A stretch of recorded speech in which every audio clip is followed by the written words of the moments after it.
The spirit of hospitality, the welcoming of the stranger, is firmly embedded in the Christian tradition. If we look deeply at the nature of hospitality, we see how it is inextricably linked with Jesus' larger sense of social justice.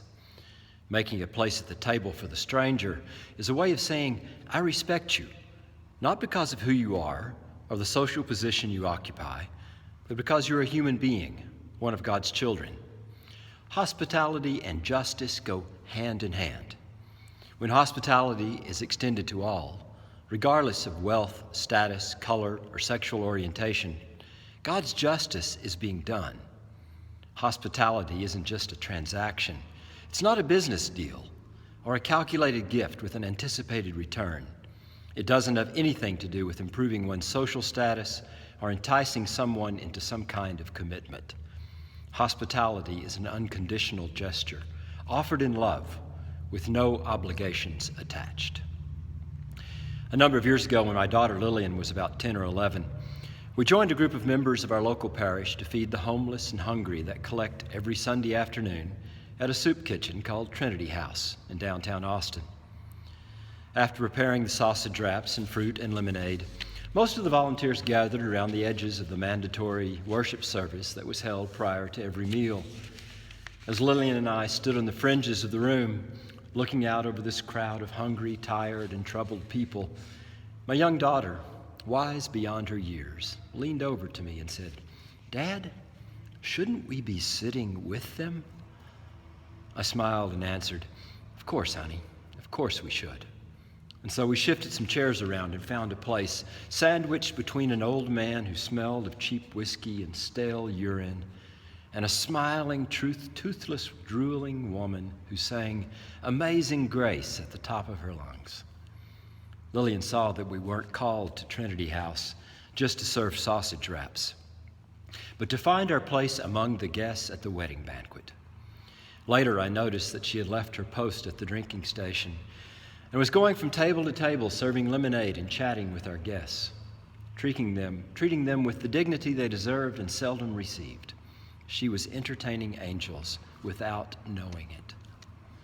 As a child, she could see that we adults had missed. As a child, she could see what we adults had missed. We weren't at the soup kitchen merely to feed the hungry. We were there to show hospitality to the Christ in our presence. And that's not the kind of task that can be accomplished by keeping your distance from the guest. And so it was, in keeping with that experience of entertaining angels unawares, that together with our Lutheran brothers and sisters, we here at All Saints have established our Wednesday evening community meal. If you attend the meal, and I encourage you to do so, you'll find that it's not structured like your typical soup kitchen. The well-groomed and financially stable aren't all positioned on one side of the serving tables, while the more shabbily dressed and hungry line up on the other side to receive a handout. Instead, after getting our food, we all collect around the various tables in the parish hall. Families who have just arrived in town looking for work, a woman who always comes early and serenades the cooks, a group of hearty women who usually sit with an ex-city council member and regale him with stories of their truck driving careers, and a sweet young man who looks a lot like Jesus, who constantly smiles and blesses us all. And everyone present, gathered for the banquet, is transformed by the experience. When we seek the lowest placed, the host comes to us saying, "Friend, move up higher. Then you'll be honored in the presence of all who sit at the table with you." The hospitality of Benedictine monasteries, the source of our own Anglican spirituality, is legendary. No one is ever turned away. However, we should not forget that hospitality is not just about an open door. It's also about an open heart and an open mind. Jesus' depiction of a wedding banquet is a foretaste of the banquet that is to come. If we are to be a people that take seriously the teachings of Jesus, the place to practice this craft of authentic hospitality is surely his church. I like to think that we throw a party here every Sunday, hold a banquet here at this table, and it's not our task to determine who gets a seat. I can't let this morning's lesson from Hebrews pass without comment. partially because the second verse always gives me chills, particularly when I hear it in the King James Version. Be not forgetful to entertain strangers, for thereby some have entertained angels unawares. I'm particularly drawn to the way in which the writer of Hebrews spoke of mutual love and the interesting mix of examples he chose to illustrate how mutual love in a Christian community is expressed. Showing hospitality to strangers, remembering those in prison, those being tortured, remembering them as if you were being tortured yourselves, holding marriage in the marriage bed in a place of honor, refraining from the love of money. It's an interesting assemblage of guidelines, with no distinction between what we tend to think of as personal morality and social morality.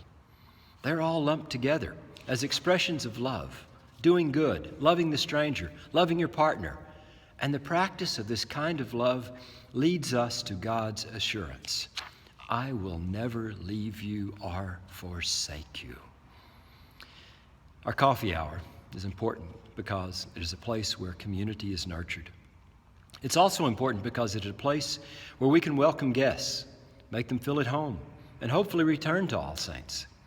We want them to return because we are an emerging church and we want to grow. But I think it serves a far more important purpose. This gathering after the Sunday morning Eucharist is like the Eucharist itself, a place where God's justice can prevail. And so it is. Our coffee hour, the Wednesday evening community meal, and communion, they are all of a piece, seamlessly woven together into the fabric of hospitality. Places where justice and friendship become inseparable. Justice becomes not an abstract notion, but an embodied idea. The need for justice and the need for love are made flesh in the presence of the unknown guest. It's altogether possible that we are unwittingly entertaining angels. Amen.